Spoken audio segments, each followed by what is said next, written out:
चलिए ये question solve करते हैं। ये क्वेश्चन में ये फिगर दिया गया है। ये फिगर में हमें एक्स वाई और जेड एंगल्स पहचानना है। तो ये दो पैरेलल लाइंस है, ए बी और सी डी, दो पैरेलल लाइंस है। और उसके बीच में दो लाइन सेगमेंट्स को उतार कर एक ट्रायंगल बनाया है and वो उससे जो एंगल्स बन रहे हैं वो यहाँ पे आपको दिखाया गया है। तो इसे सॉल्व करने के लिए पहले हम क्या करेंगे कि हम जो है अपना थ्योरम लगाएंगे। यहाँ पे जो दो पैरेलल लाइंस है, ए बी और सी डी, दो पैरेलल लाइंस है, और ये बीच में जो लाइन सेगमेंट है पी क्यू, ये इन दोनों के बीच में ऐसा इंटरसेक्ट कर रहा है। तो हमें पता है, थ्योरम के हिसाब से हमें मालूम है कि ये एंगल जितना होगा,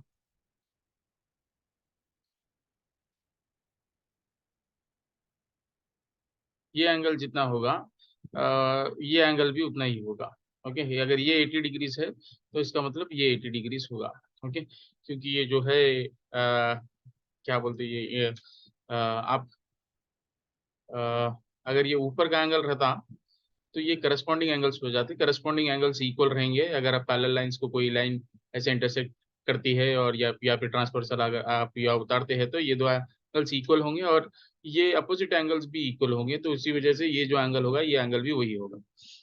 तो इसीलिए हम क्या बोल सकते हैं कि अभी हम फर्स्ट इसके लिए सोल्यूशन कैसा इसको निकालना बोले तो पहले we have to target this particular point. ये पी पॉइंट पे हम टारगेट करेंगे। पी पॉइंट पे हमें मालूम है कि सी डी जो है एक स्ट्रेट लाइन है। स्ट्रेट लाइन पे अगर हम एंगल मेजर करेंगे यहाँ से यहाँ पर, तो ये पूरा सम ऑफ टोटल एंगल जो है हमें 180 डिग्रीज आना चाहिए। तो 180 डिग्रीज इसका मतलब ये जो सम है, दैट मीन्स ये एंगल का 3x 2x और 80 डिग्रीज, अगर इन सब को मिलाया जाएगा तो ये सब जो है 180 डिग्रीज होना चाहिए। So therefore at point P, at point P sum of angles, sum of angles should be equal to 180 degrees. इसका रीजन क्या है? क्योंकि वो एक स्ट्रेट लाइन है, और स्ट्रेट लाइन पे जो है sum of all the angles जो है all angles will be equal to 180 degrees. So वो थ्योरम को हम लेते हुए अगर हम ऐड करते हैं तो एक एंगल है वहाँ पे 3x डिग्रीज, दूसरा एंगल है 2x डिग्रीज, और तीसरा एंगल है 80 डिग्रीज। सो इन तीनों का सम होना चाहिए 180 डिग्रीज।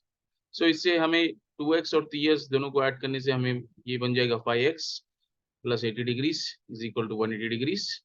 और 180 डिग्रीज जब यहाँ से हम वहाँ भेजेंगे ये सब्ट्रैक्ट हो जाएगा। सो 5x will become 100 degrees, which means x की वैल्यू होगी 100/5 which will be 20 डिग्रीज। तो यहाँ से हमें मालूम हो गया कि x 20 डिग्रीज। इसके बाद हम कैसा प्रोसीड करेंगे कि अभी हमें x मालूम हो गया, y और z मालूम करना है।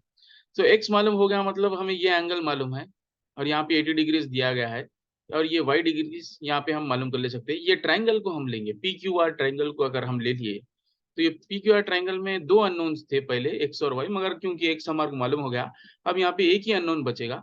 तो एक ही अननोन को हम एक इक्वेशन लगा के इसको सॉल्व कर देंगे। इक्वेशन क्या लगाएंगे? Sum of all internal angles of a triangle is 180 degrees. So therefore in triangle if you take the triangle P Q R, okay, so ये ट्राइंगल में sum of all angles should be equal to 180 degrees. तो हम ये add कर लेंगे यहाँ से। तो इसमें क्या है, पहले 2x डिग्रीज है plus 80 plus y degrees should be equal to 180 degrees. इसे हम सॉल्व करेंगे। ये एक सेकेंड। हाँ,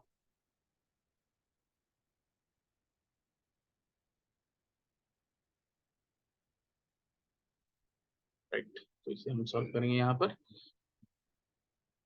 तो ये क्या बन जाएगा, 2x डिग्रीज, फिर से एक बार मैं लिख लूंगा for simplicity, y degree is equal to 180 degrees. So which means 2x degrees plus y degrees is equal to 180 minus 80 which becomes 100। तो 2x की जगह x की वैल्यू ऑलरेडी दी गई है हमें, इससे पहले आई थी x की वैल्यू। x की वैल्यू है 20 डिग्रीज, यहाँ पे सब्स्टिट्यूट करने से हमें मिलेगा 2 into 20 degrees plus y degrees is equal to 100।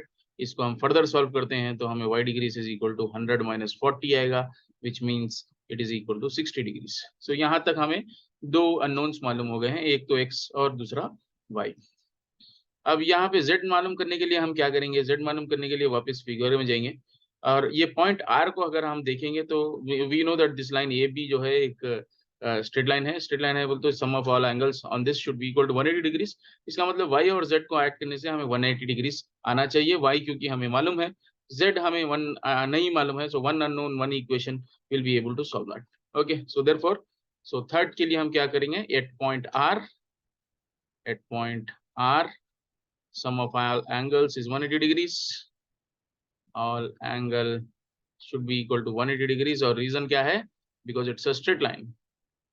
Okay, so on a straight line all angles should be equal to 180 degrees. So वहाँ पे angle क्या है देख लीजिए एक बार, y और z है, एंगल y डिग्रीज और z डिग्रीज है, तो यहाँ पे हम ऐड करेंगे y degrees plus z degrees should be equal to 180 degrees. अभी हम पहले, इससे पहले हमें सोल्यूशन आया था y 60 डिग्रीज, वो यहाँ पे सब्स्टिट्यूट करने से हमें मिलेगा 60 degrees plus z degrees equal to 180 degrees, which means z is equal to 180 minus 60 which gives me 120 degrees.